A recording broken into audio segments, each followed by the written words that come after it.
Chapter 1: Defending the Thousand Tricks. The lounge of the First Steps clan house was famous throughout the imperial capital. Treasure hunting could be a lucrative job, especially for the very best. In a single hunt, a first-rate hunter could make as much as an ordinary civilian made in their entire life. The First Steps clan house was a cutting-edge structure funded by some of the best upcoming hunters in the capital. It was also a common source of admiration among those in the treasure hunting business. Pair that with a clan name that sounded like it was meant for newcomers, and you could get a good idea of why First Steps inspired fanciful daydreams in so many fledgling hunters. Treasure hunters occupied a powerful position in the imperial capital, and this stark white building, built in a prime area, did a lot to reinforce that notion. The clan master of First Steps probably had that in mind when he chose the location of his clan house. How strange it was that the man who opted for such visibility picked someone heretofore unknown for his vice-clan master. The clan master is currently preoccupied with another matter, so I'm not at liberty to arrange any meetings with him, Vice-Clan Master Eva Renfide said in her clerical tone. I'm aware of the circumstances, but I must nonetheless ask you to withdraw. Across from her was Gark, who was seated at a large table in the center of the sprawling lounge. Gark was in charge of the Explorers Association's branch in the imperial capital. Though he had retired from hunting, the war demon still commanded respect within the trade. Very few people were brave enough to stand up to him, all the more so among civilians bereft of mana material. You could search the whole capital and only find a handful of such people. It was well known that an exceptional woman served as the right hand of the deft Thousand Tricks and played a key role in building First Steps into a behemoth. However, Gark knew that she also had to chastise Krai from time to time and that she supported him in matters both personal and private. Another thing Gark knew was that when she made up her mind, there was no point in trying to make her budge. At times, she would work with him to sway Krai, but if she said she wasn't going to arrange a meeting, then no amount of money or intimidation would have any effect. What's more, unlike Krai, she was logical and familiar with imperial law and the regulations of the Explorers Association. She knew that as a civilian, the association had no authority over her. Gark would never consider resorting to violence in a place like this. The lounge was filled with hunters from First Steps, none of them the sort to back down even in the face of the association branch manager. Of course, even without them, using violence against civilians was out of the question. Meanwhile, the other association employees with him had already given up on getting a meeting. If the Thousand Tricks worked just a bit harder, Zabrudia would be twice as grand, Gark joked. If the Thousand Tricks worked just a bit harder, I'd collapse from exhaustion, Eva replied curtly. Gark sighed. He had come all this way so he could tell Krai about their progress since the Supreme Warrior Festival and get his confirmation on some matters. A simple description of recent events was enough to make it clear that history was being made. There had been a major turf war, which was then followed by the leader of a major organization giving a declaration of war during a famous tournament. After that, Key of the Land had very nearly unleashed enough force to demolish multiple nations. Luckily, they had managed to hold the relic back. 2 weeks had passed since that incident, which had put so many people on edge. The Empire and their allies were moving to erase Nine-Tailed Shadow Fox from existence, and their plan was proceeding smoother than expected. Fox was thoroughly dedicated to secrecy and had a long history of dark deeds. The Empire and the Association had both conducted covert investigations but gleaned next to nothing. They may have succeeded in uniting a number of nations to fight Fox, but they couldn't strike as long as the names and whereabouts of the organization's members remained unknown. They had been preparing for a protracted battle when something unexpected happened. A Fox turned traitor and offered Zabrudia information. This person wasn't from the organization's top levels, and their info was scant and insignificant, but a defector from such an elusive entity was a major development. Meanwhile, though Gark had been apprehensive about it, the anti-Fox team was starting to take shape. He had certainly been surprised when Murina stepped out of the shadows to participate. Given the subject matter, Gark had wanted to talk to Krai in person, but he could leave a message. In his experience, if the Thousand Tricks didn't want to meet, that meant he had deemed it unnecessary. If it were any normal hunter, Gark would have done whatever was necessary to talk with him, but this man was known for his preterhuman artifice, his almost abnormal intuition, and his foresight that approached divination. It was a track record even the Empire was forced to take note of. In retrospect, the way he resolved that incident at the tournament wasn't like him, Gark said, conflicted. Eva didn't say anything. So far, the 1,000 tricks had obstructed organizations, bandits, phantoms, and more with tactics that were almost aberrant. When Krai had faced the man in the fox mask, nobody had interfered because he appeared to be in control of the situation. That had caused them to pause, which had given the fox his chance to escape. It was strange. If Krai hadn't wanted the man to escape, he could have just positioned people along any possible escape route. With personnel like Luke and Liz available, he had access to an abundance of strength, not to mention that the barrier around the arena had limited the potential paths of retreat. None of this could have possibly escaped Krai's notice. Gark was certain that even if he had complete confidence in his plan, the normal Krai would have set his friends on standby, enough to just barely stop the man from escaping.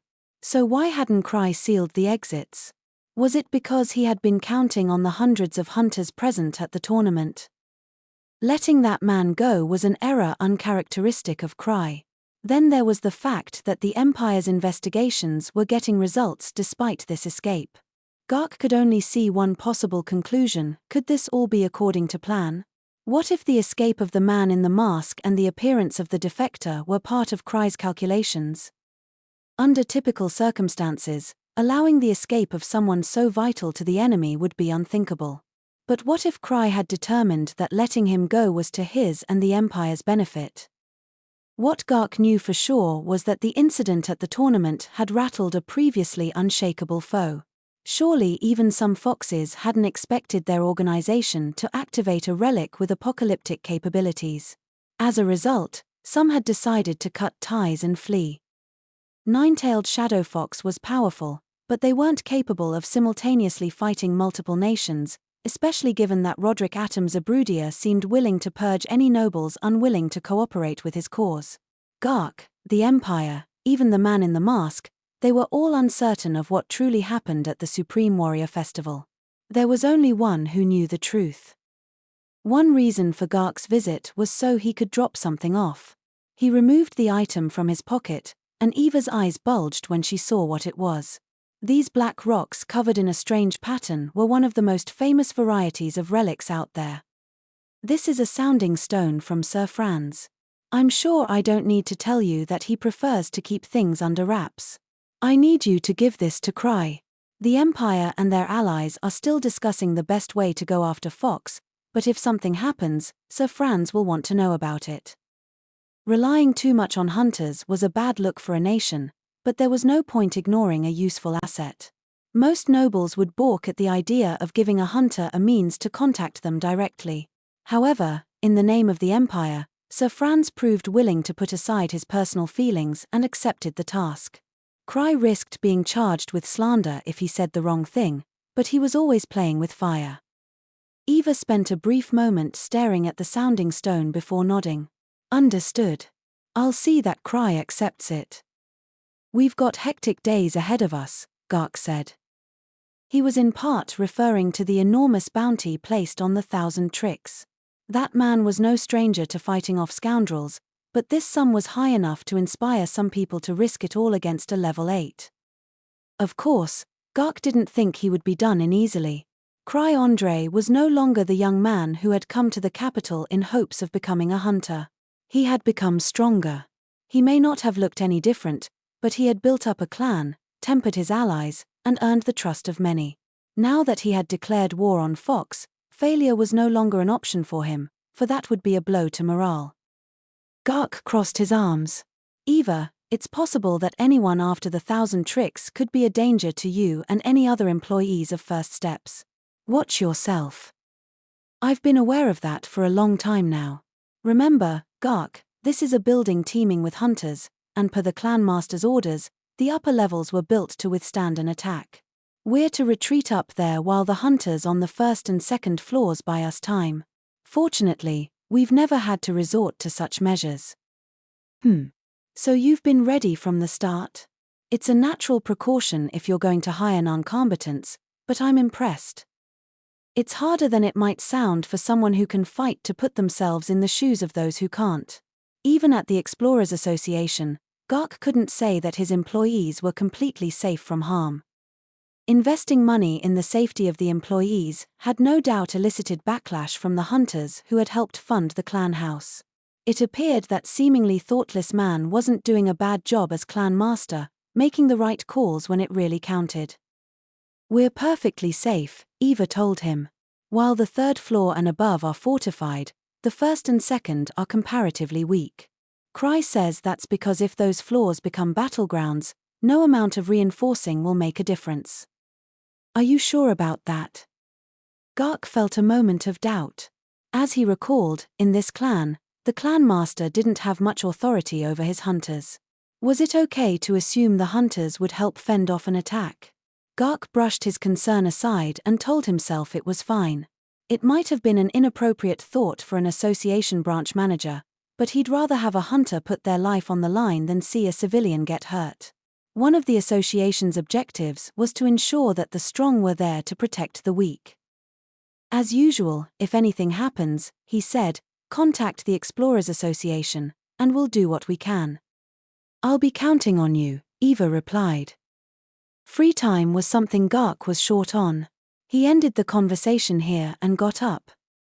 First on his list was discovering if Fox had any spies hidden among the employees and hunters of the association. Just thinking about it made his head hurt.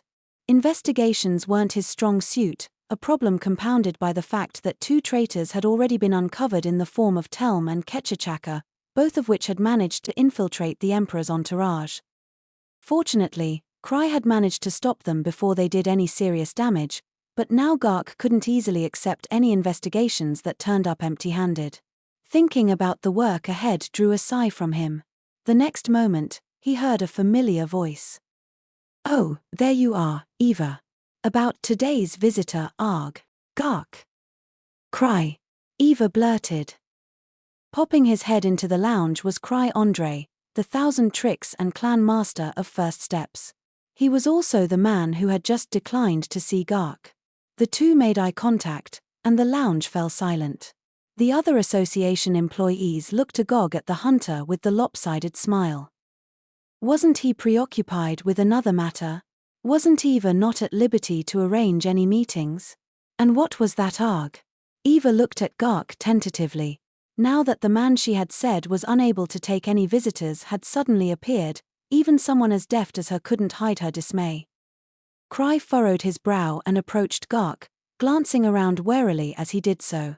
Were you chatting with Eva? Listen, I'm sorry, but I've got an important guest on the way. Chatting with Eva? I came here to talk to you. Before Gark could say this out loud, a window shattered in spectacular fashion, sending a rain of shimmering fragments. Gark may have retired from hunting, but his vision was still sharp enough to clearly see what had burst through the glass, a single arrow. He immediately began to move. The large golden projectile had broken the window like it was nothing and headed straight for Krai's head as though pulled by some force. And like always, the projectile bounced off as if it had hit a wall. What was that? Krai said, sounding entirely unperturbed. While he stood in place, the sudden interruption had spurred the other hunters to prepare for a potential battle. What? Was that Liz? Or Luke? It was an assailant. Since he was a known relic collector, it wasn't surprising that Krai Andrey owned multiple safety rings. However, his attacker had likely accounted for this tactic, this absolute barrier as some people referred to it. Krai picked up the arrow and looked around wildly. It had a razor-sharp tip and was large enough to rip the head off a mythical beast, and tied to it was a small black box. Because safety rings were powerful devices, countermeasures had been developed against them. Striking twice had become a fundamental part of assassinations, meaning it wasn't hard to guess what might be in the box. Gark jumped in front of his subordinates and yelled, "Krai, that's a bomb." What? Gark, catch, Krai said as he raised the arrow, then hurled it at the branch manager. Heh! To Gark's bewilderment, the projectile twirled through the air before sliding across the ground and stopping in front of him. With a movement so smooth it seemed preordained, Krai moved to cover Eva, who let out a cry of surprise. Was this the guest Krai said he was expecting? Gark shielded his face with his arms. The next moment, the world went white as a searing blast rocked his body.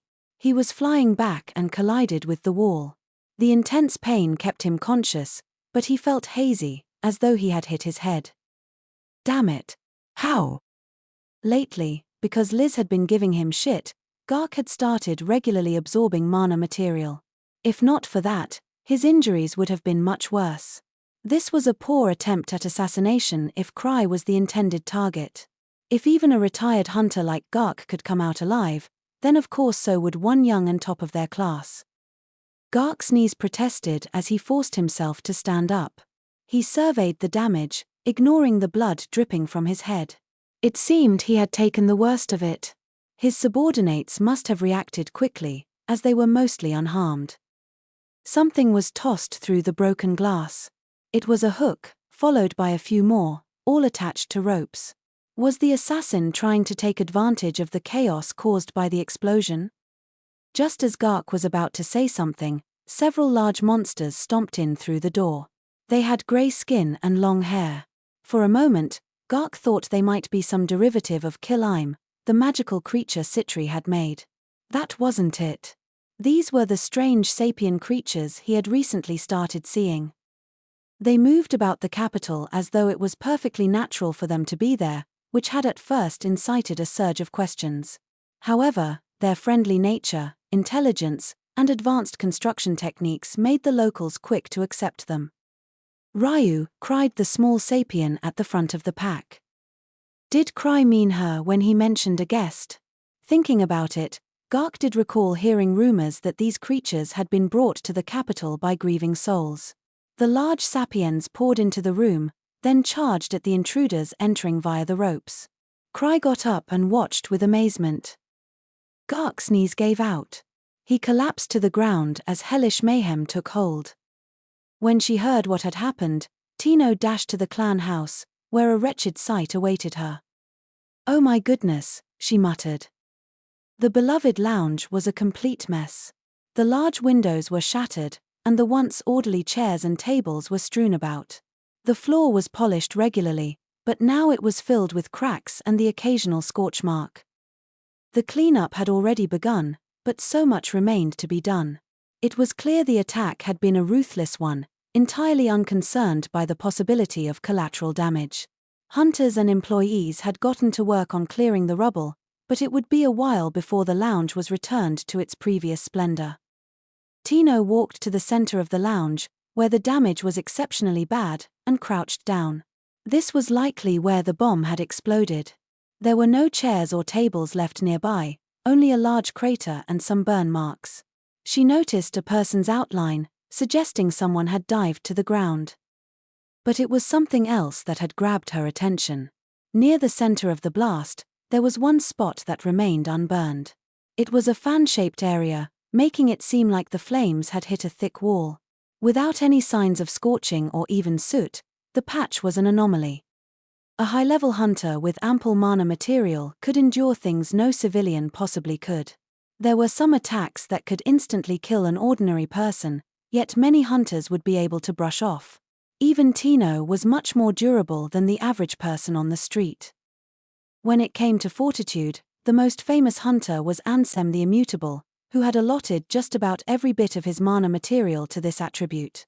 These marks were a sign that whoever had been standing here was as sturdy as any level 8. While moving some rubble, Lal noticed Tino and walked over to her. "Awful, isn't it? What sort of grudge spurs someone to make a full-on attack like this in the middle of the day?" "Is Krai all right?" Tino asked. "Do you need to ask? He's just fine. The only people hurt were those unlucky enough to be in the lounge at the same time as he was. Gark had it the worst, cause Krai shoved the bomb off onto him. Man, Gark must be some sort of freak. A bomb went off in his face, and he's still standing. Krai shoved the bomb onto him? Lyle shrugged. "Yeah," he said, "Gark, Catch. I guess even a bomb is no big deal to Krai. Tino couldn't help but sigh. Her master was the same around everyone, even a branch manager for the Explorers Association. The level 8 hunter truly was a beast to be feared if they could get away with doing something as insane as throwing a bomb at a branch manager. But if he could take an explosion at close range, what was the purpose in tossing it? Tino decided it must be her own foolishness that prevented her from being able to answer that question. Were the attackers caught? She asked. Yeah, the ones that attacked after the explosion were, Lyle answered. I wish you could have seen it. They were caught by those troglodytes, the ones that occasionally pass through here. You know about them, don't you? Tino didn't say anything. Those guys are really something. They're tough as nails, and there are tons of them. Before any of us could get moving, they just barreled in. I don't want to ever find myself up against something like that. Lyle had a grin on his lips, but his eyes didn't have the same mirth. Troglodytes were those terrifying sapiens they had encountered during their vacation. The women were small and slender, while the men were large and bulky. They made a distinct riu-riu sound and fought with long hair that they could manipulate like tendrils. They were so loyal to their queen, according to Sidi, the queen they had met in Sul's was named Ryulan, that they wouldn't hesitate to throw down their lives for her. Not long ago, they had rampaged through a hot spring town on her orders. They apparently had a whole empire underground, though Tino hadn't seen it in person. What astounded her the most was that her master was on good terms with them. She had even started seeing them around the imperial capital. She heard Sidi had negotiated a partnership and now they were working on construction projects.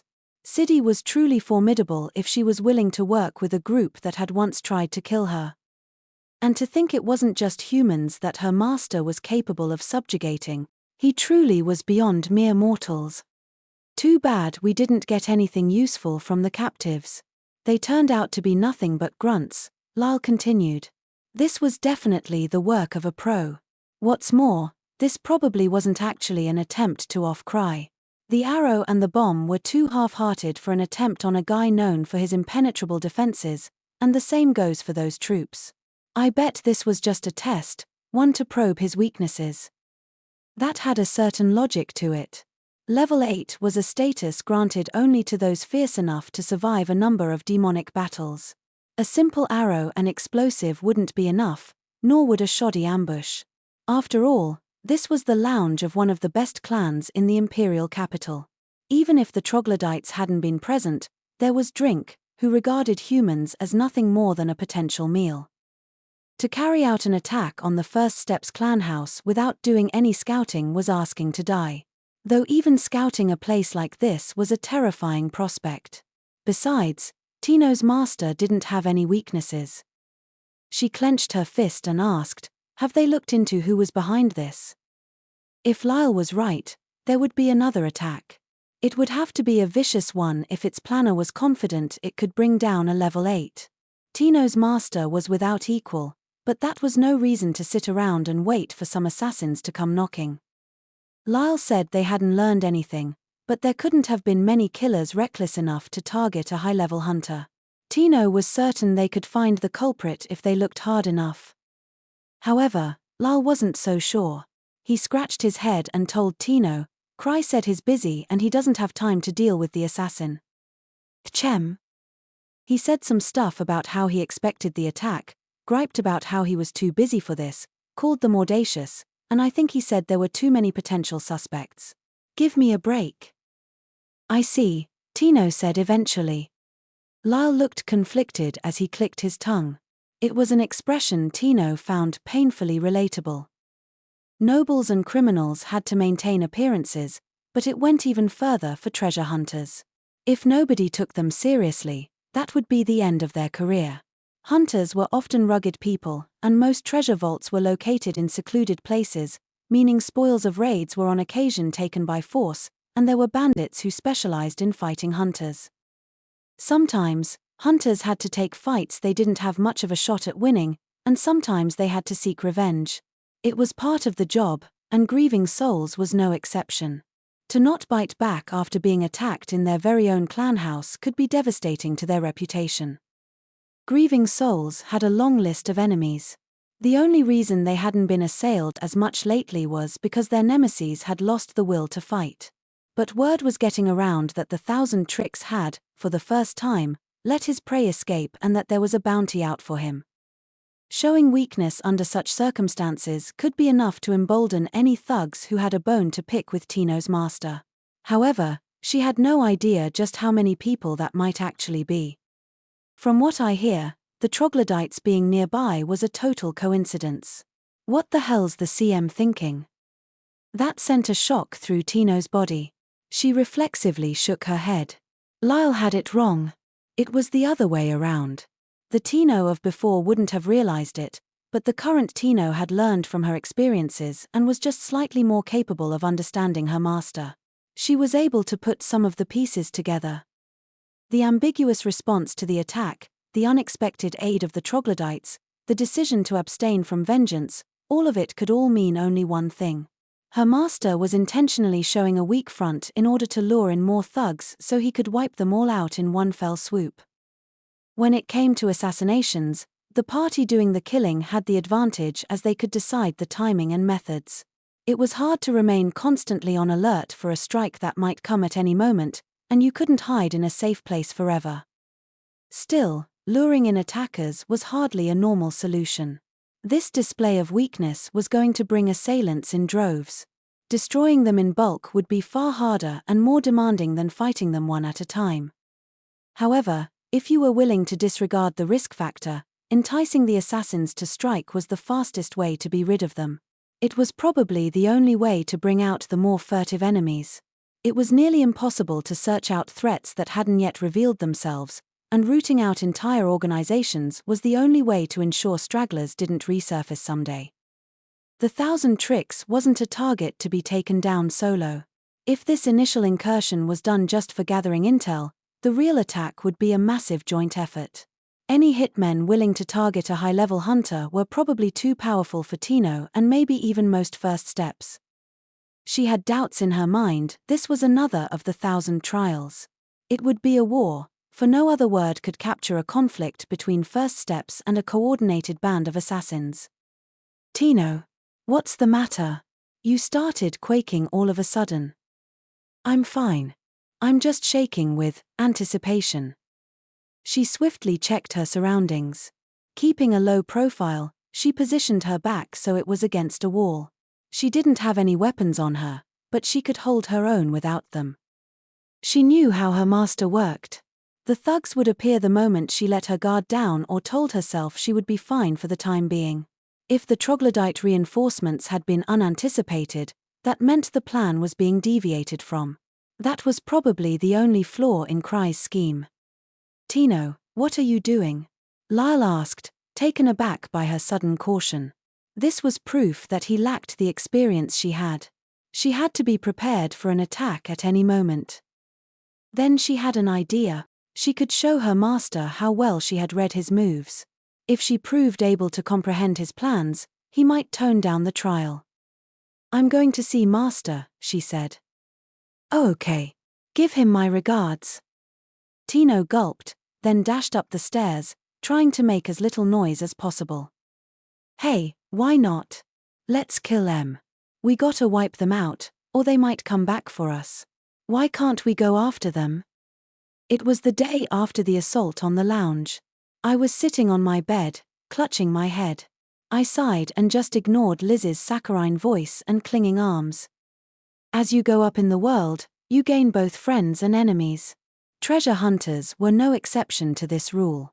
Taking down bandits bred grudges. Selling relics and materials harvested from monsters to one trading company could earn you the ire of another company. Many hunters were the rivalrous sort who would undermine you the moment they got the chance.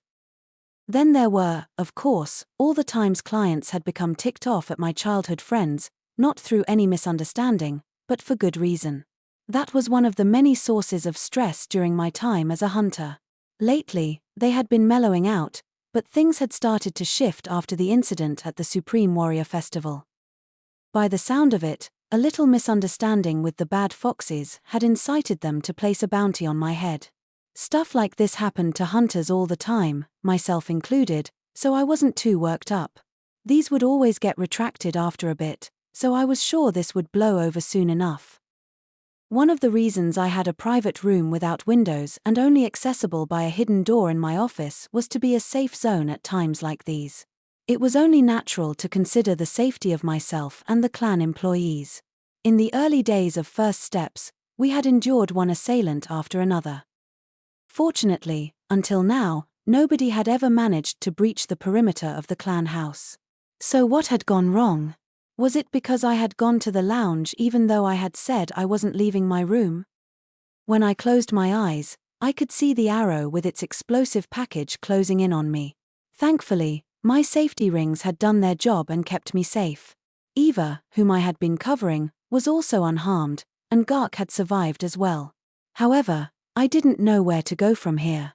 All I could say for sure was that I wouldn't be going outside anytime soon. I didn't care who was behind the attacks. Nobody in particular came to mind, and it could have been just about anyone. It was possible some lingering bandits wanted vengeance. It was also possible that Franz or someone had reached the limits of their patience and hired a squad of hitmen. I just hoped this was something that would solve itself over time. And why were those cave people there? That scared me more than anything else. Still, my biggest problem of all was my friends. Liz kicked her legs against the bed as she leaned into me, arms around my torso. "Let's make an example of every one of them, and their families too," she whispered into my ear. "We need to catch every last one of them. Right? Isn't that how it's done?" "No," I told her. "How come? Everyone's gonna think we've gone all soft. I'll totally make sure they regret coming after you. I'll butcher them, then hang them from the gates of the imperial capital." She was trying to hide her rage but doing an imperfect job. I wasn't ignorant of the way the treasure hunting world worked, but she had a tendency to go overboard. It'd be fine if she only went after the people who had tried to kill me, but exercising that sort of restraint wasn't in her nature. If she was planning to also slaughter their friends and families, I wasn't really sure who was the criminal here. Besides, I was pretty sure whoever was out to get me was already plenty scared. Watching those troglodytes swarm the attackers had left me scared. It brought back memories of Sul's. "You know, it's not like I'm pissed because they attacked you," Liz said, rubbing herself against me. I decided to assume this was just her way of blowing off steam. A little explosion won't kill you, but it's just, if you get hit, you gotta hit back. That's how hunters are. You know that. She was definitely pissed. Then there was Citri, who had spent the previous night going on about how if someone attacks a person important to you, you should kill someone important to them. If I hadn't stopped her, she definitely would have become a criminal. She said it was fine as long as she didn't get caught, but I disagreed.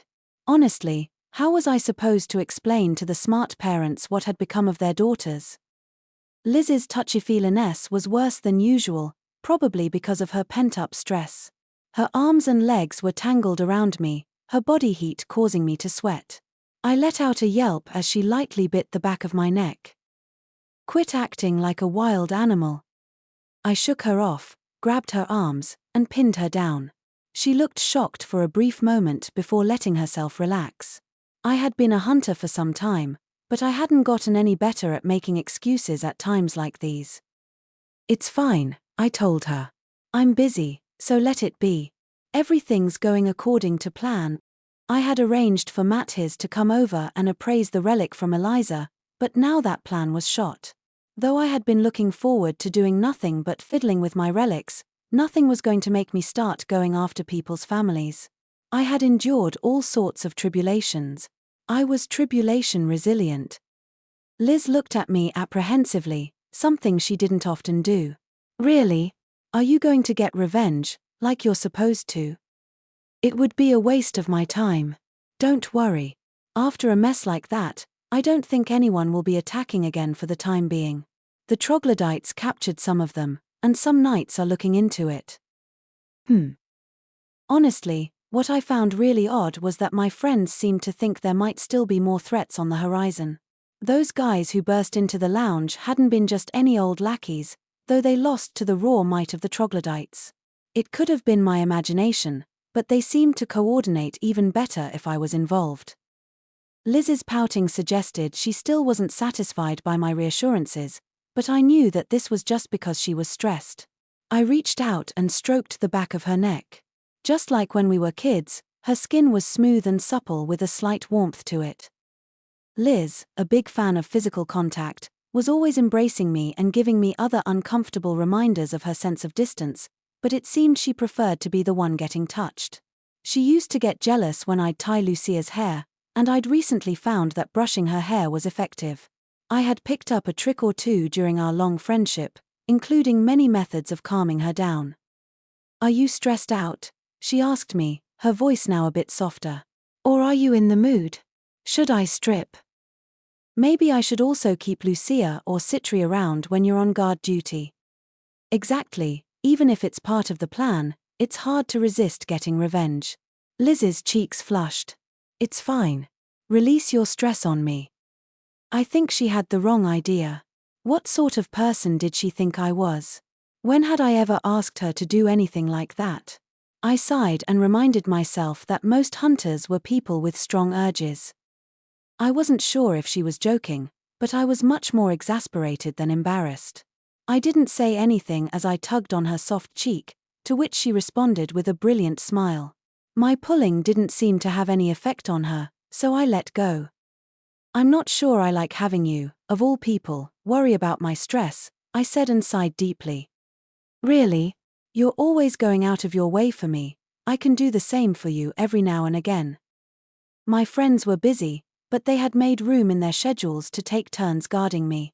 I was grateful and looking forward to it, but could I really endure it? The first day suggested otherwise. At least she seemed to have forgotten about the whole revenge thing. That I was grateful for. "It's not stress, but I do have to recharge after everything that happened at the Supreme Warrior Festival," I told her. "You should take some time to rest. I bet that was exhausting for you too. It won't be long before we're busy again." "I don't really need to rest since I didn't get to fight in the tournament and all." "Oh, that's right. My mentor wants to meet you." "And I'd love to, but I just don't have the time. I know I'm holed up here resting, but I just don't have the time." Whenever I met any of my friends' mentors, I'd get a hail of boasts and grumbling. Did they think I was my friend's legal guardian or something? I always wondered what sort of exaggerated stories Liz and the others told about me, but I was always too afraid to ask. The next moment, I heard a clunk from outside the door. Liz's smile vanished. She listlessly got up and swung the door open, revealing Tino on the other side. She had fallen on her bottom, her pale face angled up at Liz. I kept thinking there was something out there. Crybaby, what do I do with this? There was nothing secret about my secret room, but I suppose that had been true for a long time at this point. Tino looked at me timidly. "Recharging. Luring out attackers. Killing them and their families. If you're going to eavesdrop, at least do a better job of it." Had she only picked up on the most startling phrases? And I didn't recall saying anything about luring out attackers. Was it Liz's threatening presence distorting her memories? Nothing put Liz in a bad mood worse than having one of her good moods interrupted. Liz grabbed Tino by the neck and casually flung her my way. She let out a small shriek as she landed in front of me, unable to manage a breakfall. "Have I been a bad mentor?" Liz said. Now she knows the plan. She should have taken the hint when I told her there were no lessons today. Now, calm down." I was surprised to see Tino here, but a good kid like her was probably just worried about me. Liz's rough treatment was entirely unwarranted. I smiled at Tino and spoke in a gentle tone so as not to make her panic any further. "There's no plan. We're not going to slaughter or butcher anyone or do anything of the sort. I'm just storing up energy for the future." Tino tensed up. "Why you're storing up energy?" she repeated in a small voice. "Just what sort of person do you take me for?" I heard a sudden knocking noise behind me, but I didn't get up, I just craned my neck towards the window. Outside, tapping on the pane with its beak was a familiar pigeon made of chains. For safety reasons, I had chosen to put the clan house in an area without many other tall buildings. My office was on the top floor, which made it hard to fire into, unlike the lounge. After Liz broke one of the windows, I had the panes replaced with a variety of glass that was both sturdy and expensive. It was a special product enhanced with mana material. That still wasn't enough to stop a high-level hunter, but I didn't think any criminals would be brazen enough to break through when a major street was nearby. Except the ones that had just recently tossed an explosive into the lounge. I turned the latch, opened the window a tad, and the pigeon chain frantically flapped its wings to get inside. This was a piece from Mathis's collection. Of the many chain-type relics, ones capable of flight were rare. Even I didn't have one. Pigeon chains were smart enough to protect themselves from threats and could serve in place of messenger pigeons, not to mention their small size made them mana efficient. All in all, they were one of the most handy chain types out there. I wasted no time undoing the tube on its leg and removing the letter from Matthis. I looked it over and learned that he wouldn't be able to do any more in-home appraisals for a while. I supposed this meant even an appraiser with an infinite well of love for relics couldn't win against the toll taken by time. Well, it was for the best that he didn't risk getting wrapped up in the chaos over here. He may have been my mentor in relic-related matters, but he was just as ill-suited to combat as I was. I grimaced as I read the rest of the letter, a chaotic mess of complaints that his son and wife got angry when he tried to do an in-home appraisal, adoring tales about his granddaughter, and miscellaneous gossip. Next to me, Luke, my guard for the day, was polishing a new wooden sword. So, Krai, when are we going to spill some blood? Chem. I don't really get it, but when my mentor heard about the attack, he told me not to start cutting. He really emphasized it. So what he was really getting at was that they should get cut, right? I won't do the cutting, they'll get cut on their own. A first-rate swordsman lets his foes come to his blade, not the other way around. I didn't know what he was saying or trying to say, but he sure was zealous about it. Luke didn't snap the way Liz would, but he was just as much, if not more, violent than she was. This might have actually made him the harder of the two to handle. I've discovered a secondary effect of voltaic deicide. It scorches the gashes it leaves, reducing the chances of them dying of blood loss. So basically, I can cut someone over and over again, forever, really. Oh, I can cut through the other's share as well. It was my understanding that a lightning strike would inflict major damage on you and your target, but maybe Luke had other ideas on the matter. I thought I had told him I had put a stop to Liz's plans for revenge, but I guess I hadn't gotten through to him. The pigeon chain paced in front of me, as though urging me to hurry up and write my reply. I looked between it and Luke, and decided to just tell him whatever. Hold it. It's not time yet. I'm busy and we need to lay low for a bit. We can expect good things if we show a bit of patience. So far, there hadn't been any follow-up attacks, and it was possible it would stay that way. Perhaps the thugs captured by Ryulan's forces were the ringleaders of the attack. If not, well, I realized our assailants had made a major mistake. They had gotten Gark, a branch manager for the Explorers Association, involved. Contrary to his brutish appearance, he was a man with authority. In our golden age of treasure hunting, the association was not something you wanted to make an enemy of. At that very moment, Gark was probably searching for the culprits. Waiting was the only option available to me. Damn, you still want me to hold off? Krai, I gotta say, I don't like the way you put on airs sometimes. My devil's sword, it's demanding blood.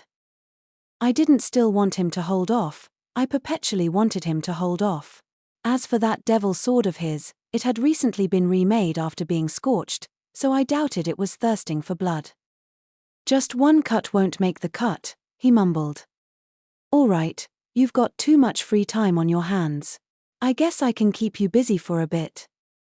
Just like I knew Liz's nature, I knew Luke's as well. Distracting him would be simple, I just couldn't expect it to last very long. Just as I got up, there was a knock at the door. I stopped Luke's hand as it reached for the sword. It's Eva, I said. Yeah, I know. That was the danger, he might still take a swing, knowing full well that it was her. I told her it was okay, and she came in, looking just like she had before the attack, her usual pristine and orderly self.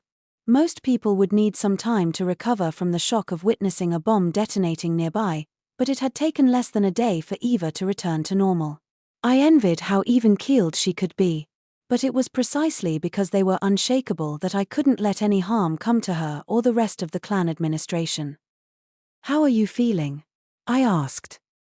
"Thanks to you, I'm unharmed and have experienced no difficulties getting back to work. The lounge won't be fully repaired for some time, but the troglodytes are offering their aid." I didn't realize they were our friends. Wait, if we don't speak the same language, then how? I sealed off the questions forming in the back of my mind and put on a smile. "You can take a break. Things are dangerous right now, and Luke can handle the administrative duties." "You bet I can. Leave it to me, Eva. My blood is boiling." He was incredibly confident for someone who I couldn't recall ever doing desk work. A look of displeasure flashed across Eva's face before she cleared her throat. "There's no need to worry. I've absorbed a modicum of mana material for times like these, and besides, I intend to take up residence in the clan house for the time being. I don't know anywhere safer than here." When did she get time to absorb mana material? Did this mean she was stronger than me? It wasn't hard to imagine, given how life isn't exactly known for being fair. I had to admit, staying at the clan house wasn't a bad idea. It was built like a fortress, and there were plenty of people able to defend it. "Wanna have a slumber party?"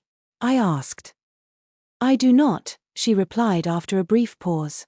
"After hearing of the attempt on your life, we've received a number of letters and gifts wishing you well. What shall I do with them? I know you aren't accepting visits, but I sure am popular." I imagine they saw this as a good opportunity, given how rare the chance to see you in person is. After all, you're a popular topic of conversation at the moment. I couldn't think of anything to say while under Eva's intense gaze. It's not like I had wanted people talking about me. Eva really wasn't letting herself be shaken by the recent attack, but that actually had me concerned. She may have absorbed some mana material, but that didn't change the fact that she was a non-combatant. She needed protection. I pulled a safety ring off my right hand and tossed it to her. I had enough that one less wasn't going to make a difference. Eva caught the ring and looked at me apprehensively. Is this?" "It's a safety ring, and I'm giving it to you. I apologize that it's secondhand, but you should have it." "A safety ring? Those aren't cheap." "No, never mind that. Why are you suddenly giving me this?" Then, out of the blue, I had an idea. "Hold on," I muttered. I folded my arms and looked at the pigeon chain. It was in front of me, poking my desk with its beak. If Mattis couldn't come to me to do an appraisal, why not just send the relic to him? He surely wouldn't be able to refuse if I had Tino do the delivery. She was a member of First Steps and regularly visited the clan house, so there was nothing suspicious about having her do it. Man, I'm on fire today. If anything, I can't believe I didn't think of this sooner. I pointed to the window. The pigeon chain took this as a sign that I wouldn't be writing a reply, then flew off. Eva's eyes darted back and forth between me and the flying relic. "Thanks to you, I came up with something great," I said with a chuckle. "Huh? What?" "That was pigeon chain, wasn't it? Are you planning something again? Did something occur to you?" A bit of an overreaction, though it was amusing to see her flustered when she was usually so composed.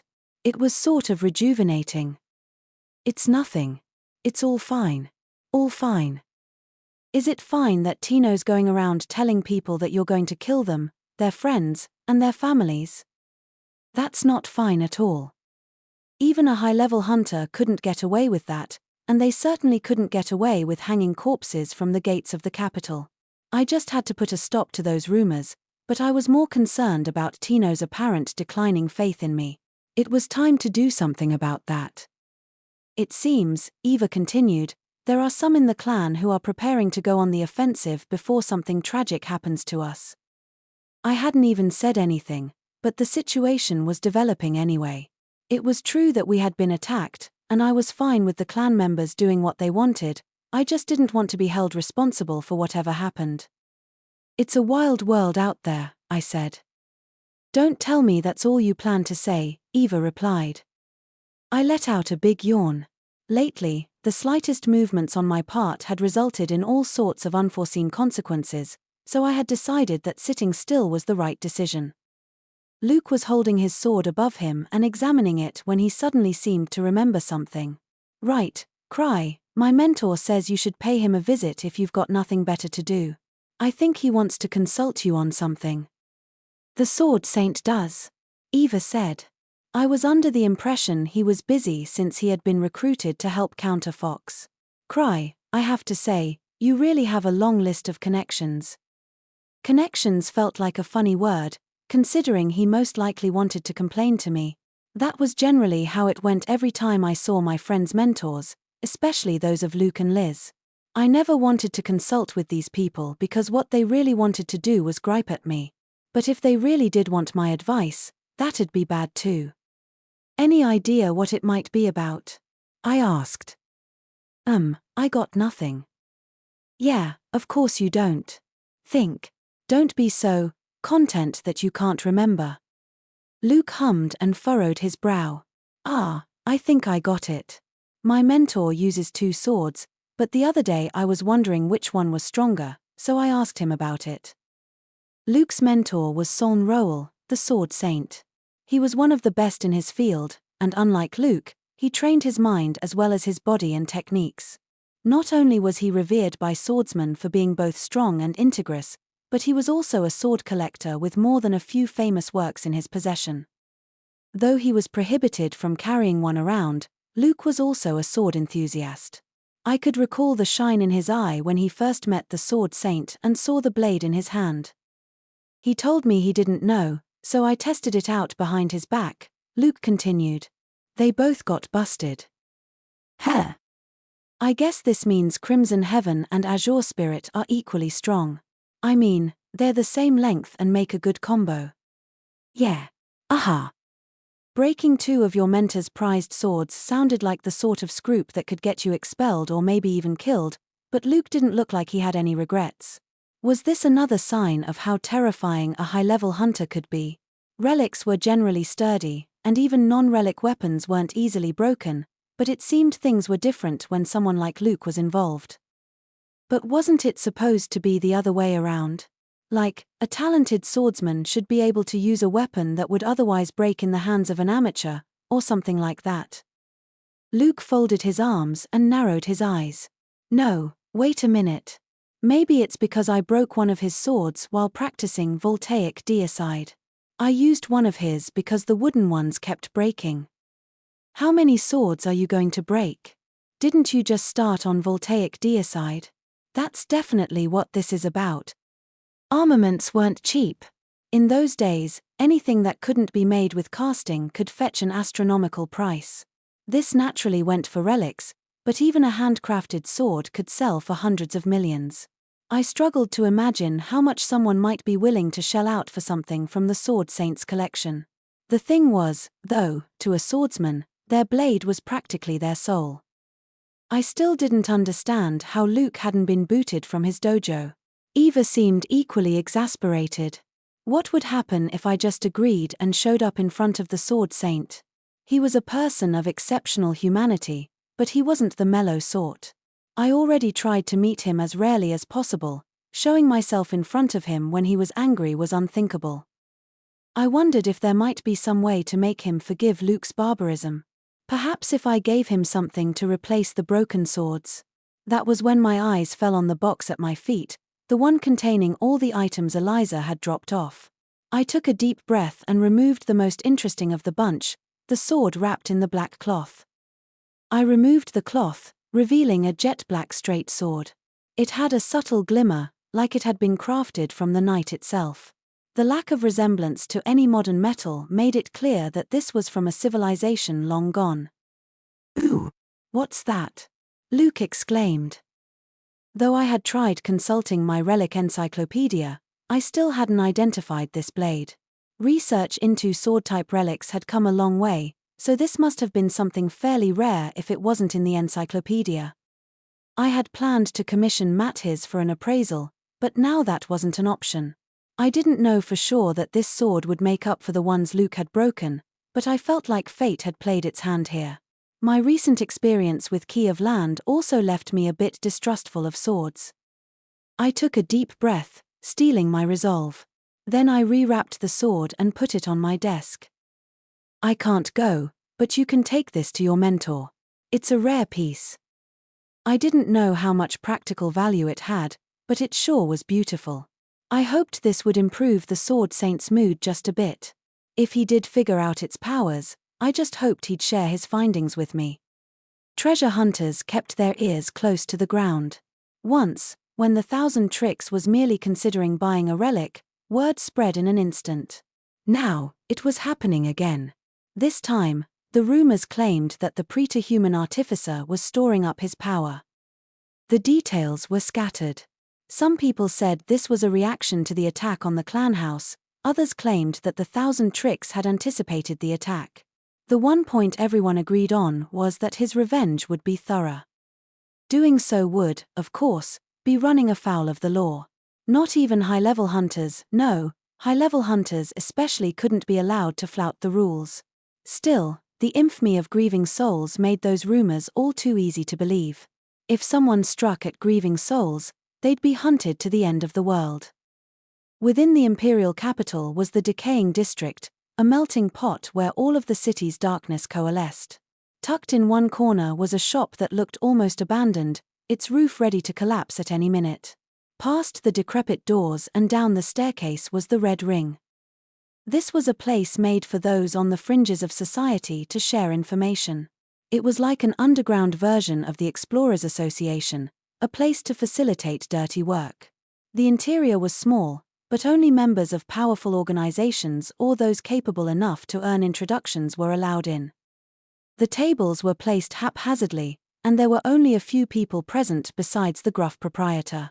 The clientele varied in age and gender, but they all shared the same cold glint in their eyes and exuded an aura of bloodthirst. In one gloomy corner, a man and a woman sat around a small table. The man was short and melancholy, with black hair that hung over his eyes. The woman was blonde and had a hawkish gaze. They didn't appear as threatening as the other patrons, but their presence here was proof that they were skilled ghost hunters. The Pacifist and the Golden were their monikers, and they were hitmen who chased high-value targets. Though they normally operated in other lands, they had come to Zebrudia to chase an immense bounty. The 1,000 Tricks was a treasure hunter known for his work guarding the Emperor and taking down many foes, namely the elusive nine-tailed shadow fox. The sum offered for his head was inordinately high for a single person. He must have really incurred the wrath of Fox. Nothing weird about that, given that their encounter with him had spurred the organization to withdraw from the Empire. The money on offer here was more than enough to hire a good number of top-class assassins or a large mercenary corps. If this went well, these two would never have to work again for the rest of their lives, not to mention the glory that would come with killing a man who had brought down so many organizations. This was the job of a lifetime, but the two assassins appeared to be in poor spirits. The blonde woman, the Golden, was an archer who had a long list of kills thanks to her infallible accuracy and excellent planning skills. She slammed her fist on the table and looked imposingly at the man across from her. "You're telling me you're getting cold feet? Did you forget we've already tried to off him once?" For the Golden, assassination was a simple matter. She had never once missed, not even when her target was a seasoned treasure hunter. Taking down targets far stronger than her was no problem because hunters tended to allot their absorbed mana material to bolstering their attack power. The reasoning was that armor could compensate for low defense, but there was nothing you could do against a tough phantom if your strength was lacking. Similarly, the Golden had dedicated all her mana material to stealth and offensive power. Nobody had ever recovered from a critical blow inflicted by her. Further ensuring her success was her partner, the Pacifist, a man meek and distrustful. By skillfully utilizing bombs and poisons, he could eliminate targets without ever confronting them. It was a sort of power incomparable to raw strength. By combining their different talents, There was nobody the Golden and the pacifist couldn't kill. However, though the pacifist was always quaking with trepidation while still doing his job, this time he was completely cowed. "Teach, this is impossible," he said. "We can't win. That man, he's a freak." Like we didn't already fucking know that. He's a level 8. Going after such a high-level hunter was far too risky for most assassins. Levels were raised through one accomplishment after another, and there were even tests involved. Level 8 implied that someone was among the strongest humans alive. It meant they had overcome gauntlets and absorbed large amounts of mana material. The quality and sum of their effort was extraordinary, and most importantly, so was their talent. There were hunters who specialized in specific fields and others who took a more rounded approach, but a level 8 could blow any of them out of the water. A good indicator of their unique status was that even in Zebrudia, the holy land of hunters, there were only 4 people level 8 or higher. Yet these two had decided to go after the 1,000 tricks, under the impression they were aware of what they were getting themselves into. The Golden was a hunter. She would never pull out now that she had concocted a plan and tested the waters. She had even enlisted troops to help her. She folded her arms and glared at her partner, but he argued his point, shaking all the while. "Why, you're right. We hadn't expected that T to work. But it's not just that he's strong. He took my custom explosive and threw it at Gark. His D definitely got a few screws loose." The Golden maintained her silent glare. "He also used monsters to capture our troops. How are 2 people as weak as us supposed to kill someone even less sane than we are?" The place was silent. Nobody spoke, not the black-clad proprietor, not any of the other patrons. However, the pacifist had hit the nail on the head. One advantage assassins had was that they knew from the start they were doing something wrong. Therefore, the Golden had no need to be picky about her methods.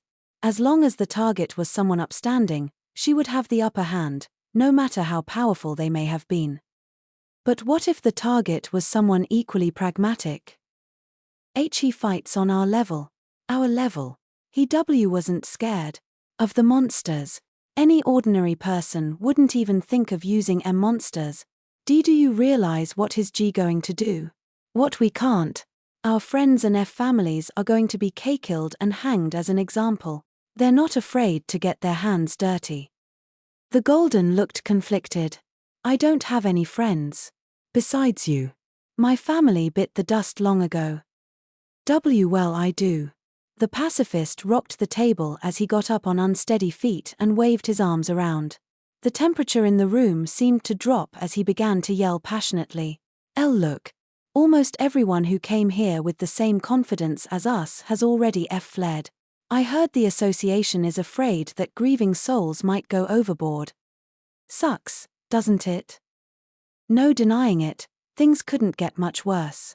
The Golden had no trouble understanding the fear in her partner's eyes. Grieving souls belonged to the Explorers Association, but it was the association that was afraid of what the party might do. If information like that started going around, of course most assassins would want to get out of Dodge. If even grieving souls' allies were afraid, then how could their enemies not be? For anyone who valued their life, this man was a genuine fiend not worth pursuing, no matter how much money was up for grabs. The Golden and the pacifist were both willing to team up with other assassins if the situation called for it, but all their potential accomplices had fled. By firing the first shots, they had made themselves enemies of grieving souls. Withdrawing under such circumstances would normally be incredibly dangerous, but this time, it might be the safer option. Neither the arrow nor the bomb had had any effect, and it was possible that poison wouldn't fare any better. Most of all, it was rare for the sharp-witted pacifist to put his foot down like this. They had done so much, but so far it was all for nothing. Frustrated, the Golden couldn't help but sigh. She clicked her tongue. "Sure looks bad giving up on a target we had set our sights on, but if you insist, then that's that, I guess. With that settled, let's pack our bags and get out of this land." "Yeah. Hunting fiends isn't what we do." The 1,000 tricks could probably tell that their first attack was just to test for weaknesses and was waiting for the follow-up. Even the preterhuman artificer wouldn't expect them to immediately flee after making such an obvious preliminary strike. But just as this crossed the Golden's mind, the entire shop trembled. She heard the sound of something hitting the metal door. The proprietor sprang up, and the other patrons also braced themselves. The pacifist went pale as he groaned and pressed his back against the wall. The air shook. Again and again, they heard the heavy thud of something slamming against the door. It was a sturdy door, but nobody had anticipated someone making a head-on assault on a den of assassins. But more than that, this place was supposedly known to only a handful of people. Where had the leak occurred? The Golden looked at the proprietor, but he shook his head. There was yelling on the other side of the door. It was a young woman. She sounded desperate. "I won't let you turn master into a criminal." Was she by herself? Was she part of grieving souls? Could they handle her if she were alone? They should be able to handle a single hunter. These questions were just the Golden's attempt at escapism, an act disrupted by an uncouth male voice. "We know you're in here. Give up. We've got 50 people and then some. We're not gonna hang you from the gates or make an example of you." Riu. 50. It couldn't be that many. That would be insane. Only large clans had that many people. For a moment, she thought it was a bluff, but she could confidently detect dozens of presences beyond that door. No, there was more than that. That man had said 50 people and then some. In other words, they had more than just people. And judging by the other voices she had heard, the Golden felt a chill down her spine. Nobody here was even armed for combat. They wouldn't stand a chance. "There's a back entrance," the proprietor said before disappearing behind the counter. The door contorted, its hinges grinding. They were brute-forcing it, and it wouldn't be long before they succeeded. "Let's get the hell out of here," the Golden cried and grabbed the pacifist's arm. They went behind the counter, and at nearly the exact same moment, the heavy door was flung open. The imperial capital of Zebrudia was a grand city, even when compared to the municipalities of neighboring nations. Nestled in a corner not far from the city's center was a shop. It was 2 stories, the top serving as a living space. Its endearing exterior made it fit right in with the other buildings, not far off the main thoroughfare. Though it was indeed a shop, it hadn't actually started selling anything yet. There was nothing written on the sign outside, and looking in from the outside, the interior appeared mostly empty. Perhaps it would be a little longer before it was open for business. This was a shop run by foxes. Or rather, former foxes, who were now on the run from the organization. Sora had spent the last week or so thrilled by the splendor of the imperial capital. The rumors hadn't done it justice. Now she was on the 2nd floor, reading the newspaper that had just arrived. "Oh, Garf, please, take a look at this." Hearing her voice, Garf Schoenfelder, a former top-level member of Nine-Tailed Shadow Fox, came up from the 1st floor, where he had been getting the place ready. "Chem? Saw that coming," he replied in a weary voice. It had been over 10 days since circumstances had brought them to the imperial capital. They hadn't encountered any pursuers from the organization. Their current building had no connection to the organization and had been obtained with the aid of the 1,000 tricks. What's more, the aftermath of the Supreme Warrior Festival left the organization without the resources to spare on people like Garf and Sora. These two wouldn't be found easily. Garf was always gathering information, so he had a decent grasp of the organization's current status. It seemed the events at the tournament had inflicted a severe wound on Fox, and the infighting between bosses was heating up. Even if Garf and Sora had stuck with the organization, nothing good would have come of it. Like Garf, Sora was a loyal person, but cutting ties was their only option. All she could do was be grateful that the Fox God's blessings had kept her safe thus far. A massive city like the imperial capital was unlike anything the lifelong priestess had ever seen. There was one incredible sight after another. Crete had also kept her eyes darting from one thing to another, but back then, she was on a mission. Now she had no directive. She had much more freedom than she knew what to do with. She was so idle that in the end, she decided to make fried tofu. The article in the newspaper was about the attack on the 1,000 tricks, the false fox that had brought them to this city. The preterhuman artifice he had displayed in Crete had washed away everything Sora had worked for, and it seemed he got up to the same business in the imperial capital. He picked a fight with the organization, so of course they sent people after him, Garf said. It doesn't sound like they sent someone who was directly part of the organization, but I hear there's a hefty bounty in the underworld. Back when I was a fox, we would have gone further than this, but I guess the organization did just take a heavy blow. Honestly, what's that man's deal? As he had gone from a candidate for the top brass only to become a traitor just as quickly, Sora couldn't blame him for sounding bitter. She was in a similar position, having gone from priestess to turncoat. But the past was the past. They had been brought to the imperial capital and given a helping hand. Depending on your perspective, you could argue they had simply changed who was looking out for them. Not to mention, the 1,000 tricks was the acquaintance of the progeny of the true fox god. Sora cleared her throat and half-closed her eyes.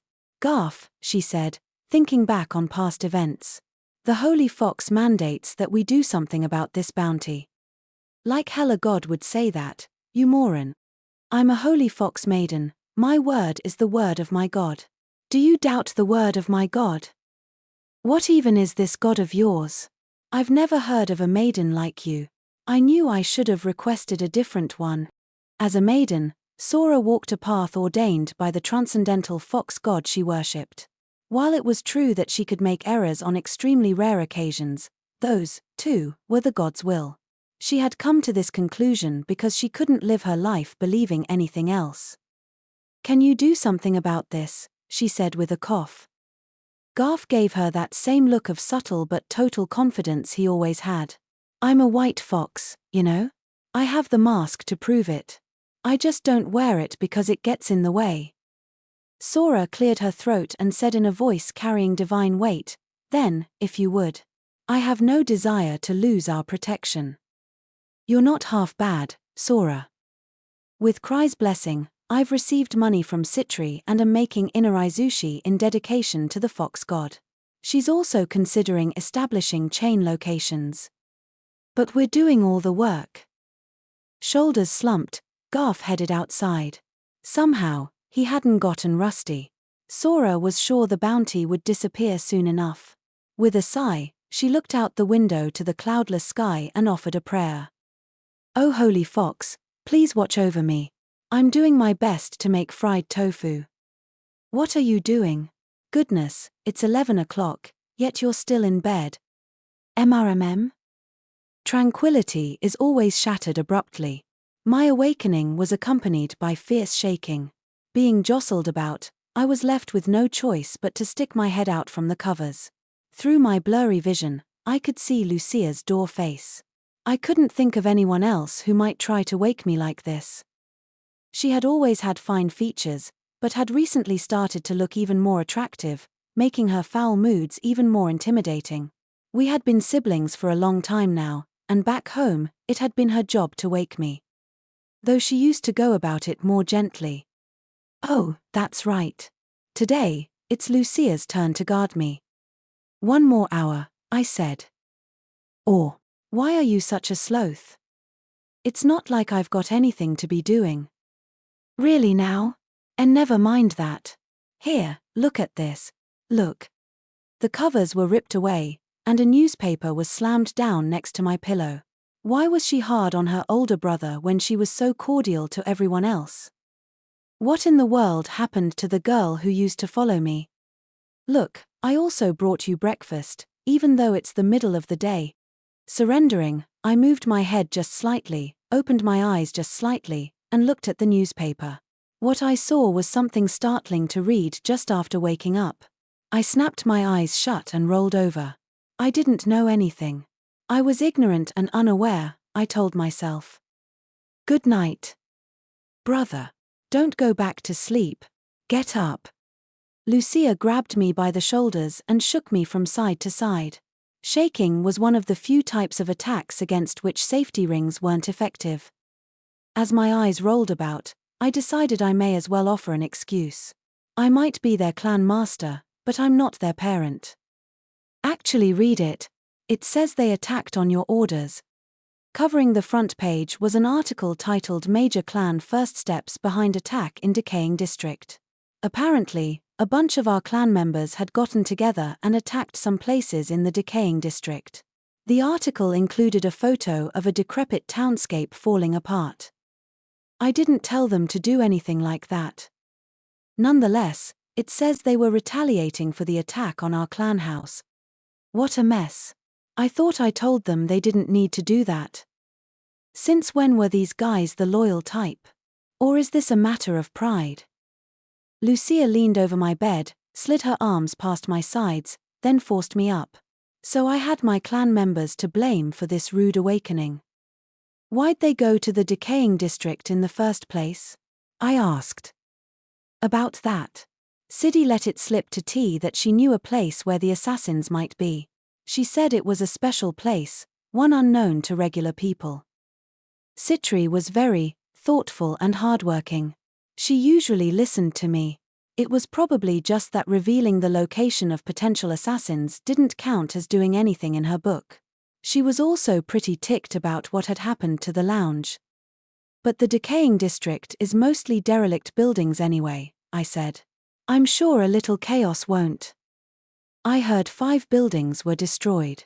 The troglodytes ran rampant. All because of you. That sure sounded like them. If they had constructed that hot spring palace in Sulls in a matter of hours, they were probably just as good at demolition. What a bunch of maniacs. If they kept this up, people would get the wrong idea about our clan. Our party already had a pretty bad reputation. What would happen if the clan did too? Somebody, stop these cave people. I'm done with Fox, I said. The Empire said they're working on it and there's nothing more I can do. I'm sure this bounty will get taken down soon enough, just like they always do. Give me a break. Did I not say to watch and see what happens? It wasn't that I cared if they went off and caused a bunch of mayhem, I just didn't want it to become my problem. What a thing to wake up to. Lucia flashed me a suspicious look before placing some neatly folded clothes next to me. Here, brother, leader, a change of clothes. Look, the press hasn't wasted time converging on us. Eva's dealing with them, but she's got a busy schedule. Right, thanks. I don't have time for the press, though. I haven't even eaten. I had finally gotten back to the imperial capital and decided not to go outside, yet here I was, bombarded with one thing after another. I've also brought you something to eat. I'm in your eternal debt. I'll be your guard today, so don't worry. That's, reassuring. I didn't want to think about what might happen if I had the press on me while having Luke or Liz as a guard. Citri was a bit more rational, but she had a tendency to say things better kept to herself. Hence, my reassurance that Lucia would be with me. Too bad that reassurance didn't make me any more enthusiastic about talking to the press. Then I had a great idea. I reached out and grabbed the black stone on my nightstand. It was a sounding stone, the relic that Gark had handed me the other day. I had my doubts, but I felt like it wasn't a coincidence that he had given me this right before the attack. I took a deep breath and braced myself. Then I used my hotline to Franz. Within the Imperial Castle was the safest place in all of Zabrudia, a room fortified against every known means of espionage. Gathered there were the most powerful people in the Empire. There was the Supreme Commander of the Imperial Army, the head of the Arcane Institute, the chief of the Intelligence Agency, the old nobles known as the Swords of the Empire, and more. Alongside this grand amalgamation was the Emperor's right hand, the man entrusted with leading the effort to hunt down Fox, the captain of the Zero Order, the Emperor's personal guard, Franz Arjman. Their foe was a major organization whose outline still eluded them. Fox's numbers and might were a cut above other organizations. Information here had to be handled with utmost caution. Franz Arjman was of a respected bloodline and had proven his loyalty with Tears of Truth, a relic feared not only by the other nations but also by members of the imperial administration. He was perfect for spearheading this effort. The operation was proceeding smoothly, in part thanks to the preparations they had already made. They were wrangling a budget together, and coordination with other nations was going well. Nobody was willing to oppose Roderick Atom's greedier, not with that vicious glint in his eyes. After the incident at the Supreme Warrior Festival and the Emperor's declaration against Fox, several people had disappeared from Zebrudya. The investigations weren't over yet, but they were most likely Fox's. There were people who had been trusted for years, people of prolific status, people who had held important positions. The devious fangs of Fox had sunk unbelievably deep, and it sounded like the neighboring nations hadn't been spared either. Sending a spy into enemy ranks is no simple matter. If so many were disappearing at once, there must have been a major shift within the organization. Had they been ordered to pull out, or had they been erased? The incident at the Supreme Warrior Festival must have affected Fox more than the Empire had initially suspected. The most important thing was that former members of the organization had come forth with information. They had to be cautious about which information they chose to believe, but the appearance of turncoats was in itself an opening that could be taken advantage of. One of the members at the table furrowed their brow and exhaled deeply. I have to say, they've structured their organization in a very frustrating way. They're practically obsessed with managing their information. With the cooperation of other nations secured and informants coming forward, the operation was going smoothly, but they still hadn't learned anything valuable. They hadn't found out, for instance, anything regarding Fox's headquarters, the names of their bosses and upper brass, or how the organization was run. Using information from a defector, the team had been able to uncover a safe house, only to find it empty.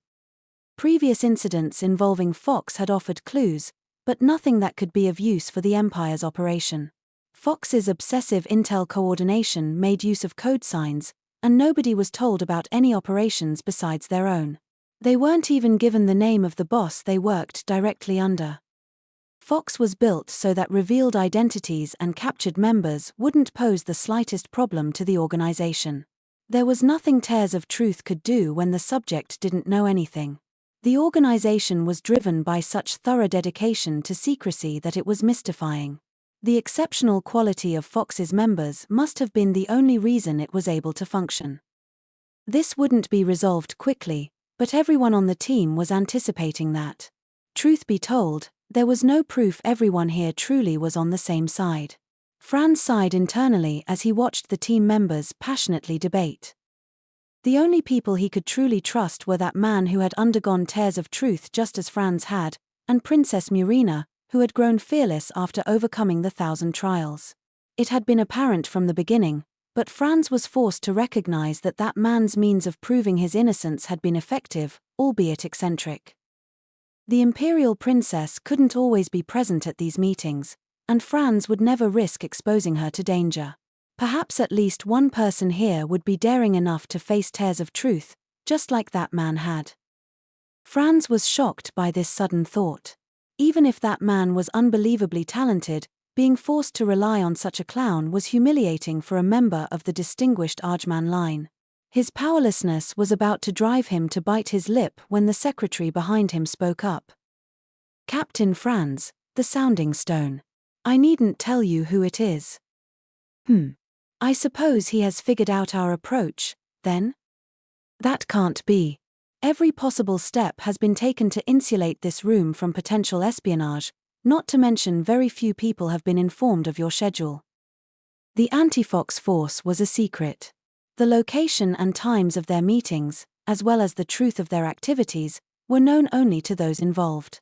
They took special care to protect against leaks, using every means available to them, but even Franz had to put aside his antagonism towards the 1,000 tricks and recognize his talents.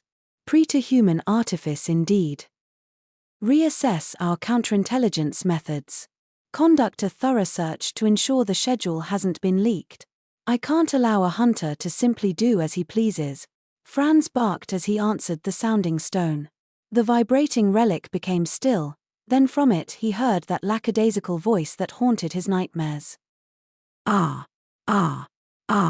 Franz. Yoo-hoo, it's me.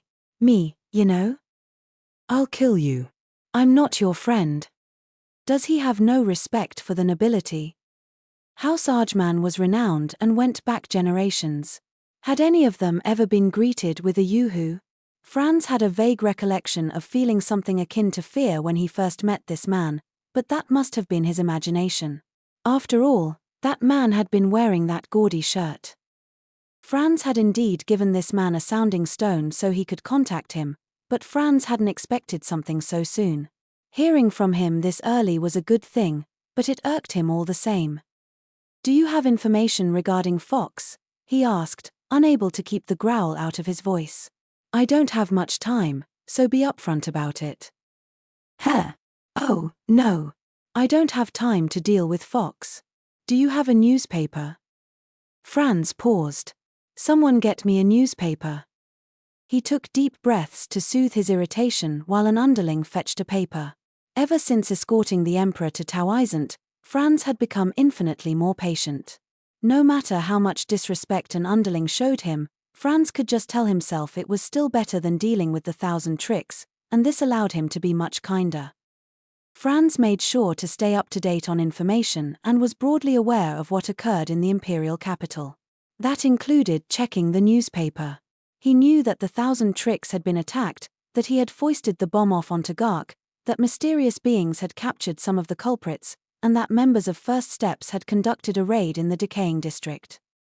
But a man who didn't have time to deal with Fox couldn't possibly want to talk about something so trivial as that. "And?" Franz said, waiting for the man to say something. The 1,000 tricks stayed silent for a few seconds before speaking in an overly bright voice. "I told them not to. I clearly told them not to, but," another pause. "Could you help me out?" "Huh? Well, I know we caused an incident, but this sort of attention, it's a bit troubling. This article is fine, but it's bringing lots of unwanted attention from the press." "Wait.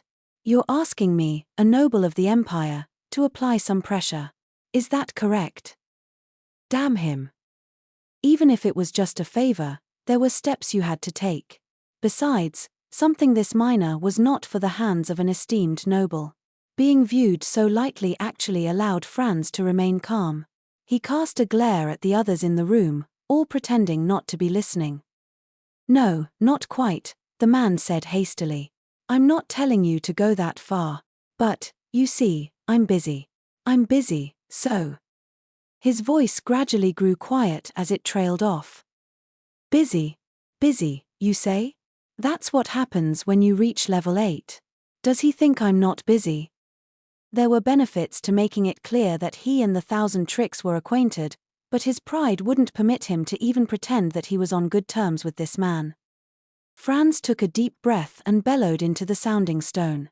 It had been some time since he had yelled so loudly. "Damn it, don't ever contact me for something so trivial ever again. I gave you that sounding stone so you could alert me if you learned anything about Fox. What do you think we are? Do you think we're casual pals? Say it." Possibly cowed by Franz's yelling, the 1,000 tricks didn't say anything immediately. "Comrades who protected the Emperor together," he eventually said. Without saying anything, Franz turned off the sounding stone and slammed the table as hard as he could. "Contact the newspapers and silence them. What reason should I offer them? Tell them it's for the safety of the Empire. Contact the Third Order. It's in the decaying district. They should be careful when they head out. We just need to keep the papers quiet." It didn't sit right with him. Not at all. His pride as a noble didn't allow him to be used by a mere hunter, no matter how high his level was. However, the Emperor had ordered him to do everything he could. No matter how trivial it may have seemed, as long as that flippant man wouldn't cough up his reasoning or objectives, Franz had no choice but to follow along. For instance, though it seemed impossible, there was a non-zero chance that people talking about the incident in the paper could affect his plans to eliminate Fox. What bothered Franz the most was that man, the skills befitting someone of his level. If he were only somewhat talented, Franz would have been free to get rid of him, but now that he had stopped an attempt on the Emperor's life and prevented Key of the Land from being used, it wasn't Franz's place to decide how that man was handled. Clutching his head and breathing heavily, Franz calmed himself. Taking that strange man too seriously would only give him a stomach ulcer. He just needed to make sure that man worked to his benefit. A noble of the empire couldn't allow himself to be distracted by the work of those beneath him and lose sight of what really mattered. Being the extraordinarily cautious man he was, Franz had people keeping an eye on the 1,000 tricks. He made sure the hunter was under 24-hour surveillance so that he might learn how that man got his information and so he would be able to respond the moment something happened. However, the only information Franz had obtained was that the clan house had been attacked. There had been no other major reports, not even word of the 1,000 tricks leaving his clan house. The other members of Grieving Souls were visiting the house one at a time, which likely meant that he was giving orders from his office on the top floor. There was also the pigeon chain that had arrived with a letter. Everything about it bothered Franz. The fact that that man was issuing orders and never going outside, the way he insisted he was busy, and that Franz had to borrow his skills while enduring his mockery. He didn't have time to deal with Fox. He didn't have time for an organization that multiple nations were coordinating to chase down. How could he possibly have anything bigger to worry about? And why did he bring it up while the anti-Fox team was in a meeting? Or, what's wrong with that man? Franz nearly went on an internal tirade about that man, but one of his underlings burst into the meeting room. Everyone's gaze turned towards the pale-faced knight. Captain Franz, we've just received a prophecy from the Astral Divinarium. They're predicting a disaster. The Astral Divinarium, also known as just the Divinarium, was one of the Empire's public institutions and its oldest. Zebrudia had a number of institutes, including the Vault Investigation Bureau, which researched phantoms, treasure vaults, and other mana material-related matters. There was also the Arcane Institute, which brought together magic and the technology that utilized it, and the list went on. However, the Astral Divinarium differed from its peers in matters of authority. They were the black sheep of the bunch because their domain was the mystical phenomena that fell outside the scope of the other institutions. The Divinarium was in charge of phenomena not yet understood and magic that defied concrete classification. This included curses and supernatural powers, as well as powers that varied wildly from person to person. Their name, however, hinted at their biggest focus, divination, the ability to know beforehand what fate and future held in store. Across the land and throughout time, efforts had been made to learn how to foretell incoming disasters. Yet most of the skills involved were largely dependent on an individual's natural disposition, and no clear theories had been established the way there had been for magic. Unlike magic, most forms of divination didn't consume mana. Many who called themselves astrologians predicted the future using powers and senses unique to them. Some foretold what the future had in store, but there were also many fraudsters. To this day, many people proclaim that it is impossible to see into the future. Despite its long history, the Divinarium was a small institution, likely because their research and work concerned something incredibly difficult to evaluate. However, because their field was one the Empire couldn't afford to discard, the Divinarium continued to exist despite their small size and many doubters. A prophecy of disaster? Franz said. All while we're busy dealing with Fox. The Divinarium isn't known for missing the mark, the Knight Captain said with a shrug. He was in charge of the Third Order, which was responsible for peacekeeping in the Empire. We can hardly ignore a warning from the Institute that manages tears of truth. The prophecies of the Divinarium held a special place within the Empire. Astrology was a finicky thing, and the Divinarium rarely issued predictions. They hadn't foreseen the recent attempt on the Emperor's life, nor the war between Akashic Tower and the Abyssal Inferno, nor the activation of Key of the Land. On the other hand, however, everything they predicted was certain to happen. Whenever the Divinarium announced a prophecy, the nobles all came together to respond to the incoming situation. Franz furrowed his brow and sighed. But a black shadow will fall over the imperial capital doesn't tell us much. It doesn't sound like a natural disaster. The Divinarium's prophecies weren't necessarily specific. Most astrologians couldn't visualize what they were predicting and based their predictions on abstract visions. That said, this prophecy was exceptionally vague. Franz agreed with the Third Order captain's assessment. A natural disaster wouldn't restrict itself to the capital, Franz said. An epidemic is also unlikely. The prophecy told them next to nothing, but they did know the area under threat, the imperial capital. This meant the disaster couldn't be something that would also affect the environs, such as an earthquake, and there would be indicators in advance if it was something like an epidemic. What's more, the Thousand Tricks was making a move. There was something big enough to make him disregard Fox, even after the attack on his clan house. It was definitely fair to assume this had to do something with the prophecy, but even that man couldn't do anything about a natural disaster on his own. The Third Order captain groaned and said, ignorant of Franz's thoughts, "Is it possible it's referring to some act of destruction by that organization?" "No, it couldn't," Franz replied. "The divinariums never foreseen the work of criminal organizations, and the scale is off. Besides, if our collaborators are to be believed, Fox has pulled out of the imperial capital." "I see." Not to mention the Thousand Tricks had said he didn't have time to deal with Fox. That man was erratic, but as frustrating as it was, even someone who despised him as much as Franz did was still forced to recognize his exceptional intuition. But to rely on him too much would be a dereliction of his duty as a noble. It was his job to keep the Empire safe. If Franz alone wasn't a match for that man's preterhuman artifice, he would just have to play to his strengths, which included coordination. He couldn't allow himself to be caught off guard at every twist. If that man had learned of the prophecy before Franz had, did he have some connection to the divinarium? Perhaps his powers were similar to those of an astrologian. Looking back, that man's puzzling behavior did have a lot in common with the excessive pompousness he saw in astrologians. "We'll bolster our patrols in the capital, but we're already shorthand as is. If only we knew more about when and what to expect," the captain of the Third Order said bitterly. From the war between Akashic Tower and Hidden Curse, to the assault by the Crimson Dragon, the last few months had been hectic.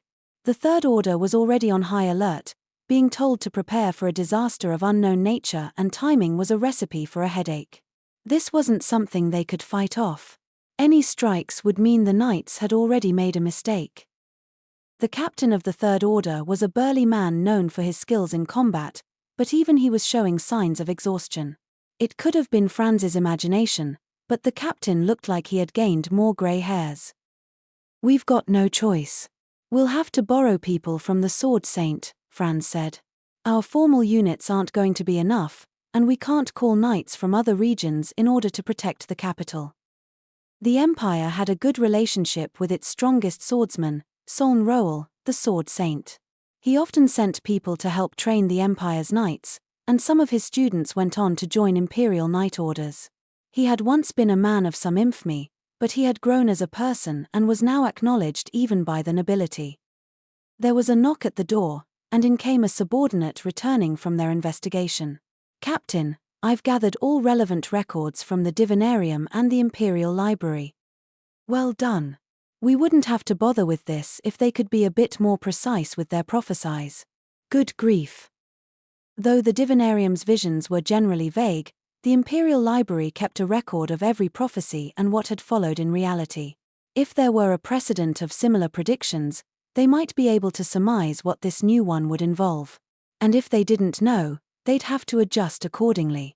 This was one advantage not even the Thousand Tricks could claim. At Franz's prompting, the subordinate gave their report.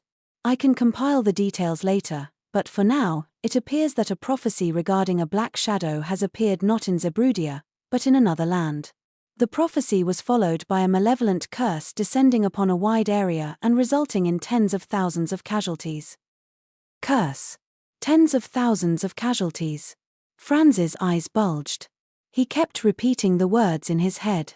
Looking closely, he could catch a hint of apprehension in the subordinate's expression.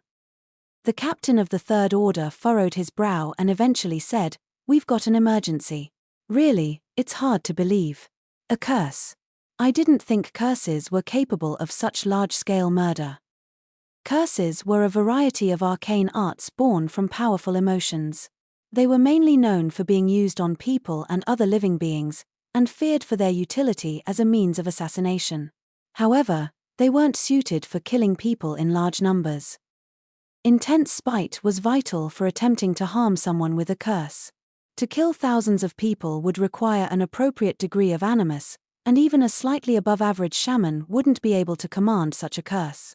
Besides, there were more efficient ways of carrying out murder on such a large scale. What did that land do wrong? Franz asked. It seems they defiled the grave of a powerful magus, the subordinate answered. The ire of an ancient magus, huh? That'll do it, I guess. In the old days, there was no shortage of tales of people being killed by curses after carelessly wrecking a gravesite. The feelings of the living softened with time, but the curses left by the deceased didn't fade, making them very dangerous. Still, it was hard to imagine that was happening here. The hazards of defiling graves were common knowledge, and there shouldn't have been any space for such a powerful curse to develop in the Empire. The most likely possibility was Ketchachaka's curse that summoned dragons, but the relic that made that possible had been confiscated and tightly sealed away within the castle's vault. The captain of the Third Order stood up. Just in case, I'm going to order an investigation to check for signs of this curse. Start looking into other causes to make sure it's not something else causing a similar phenomenon. It'll take time, but we're going to go through every possibility one at a time. If anything turns up, contact us. We can send our people to help, and I'm sure His Imperial Majesty will want to know of it. The two knight captains shook hands. They had a lot to think about. Though it didn't seem possible, if a curse capable of killing tens of thousands really was forming, then that would take priority over Fox. They would have to consult the Arcane Institute for countermeasures, urge the Divinarium to hurry up with their analysis, report to His Imperial Majesty, and request the cooperation of the specialists at the Church of the Radiant Spirit. The media would have to be contacted as well. A harsh warning so they didn't scare the people of the capital with careless information. And of course, they also needed to check with the 1,000 tricks. He might just beat around the bush, but they would cross that bridge when they came to it. For the sake of the Empire, Franz was resolved to smile and endure it. The door was flung open, and a subordinate entered the room. They looked much more strained than they had when they came to report the prophecy. Captain Franz, we've received word that one of the Sword Saint students has become possessed by a devil sword and is going on a rampage. What was that? There's really nothing better than tranquility. It occurred to me that it had been a while since I had been able to relax with my sister. I might have had plenty of time on my hands, but my competent sister was sort of busy. I stopped eating my breakfast, lunch, and smiled at her. I've got a feeling something good will happen today. Lucia looked at me with her usual door expression and asked coldly, "Brother, has anything good ever happened when you say that?"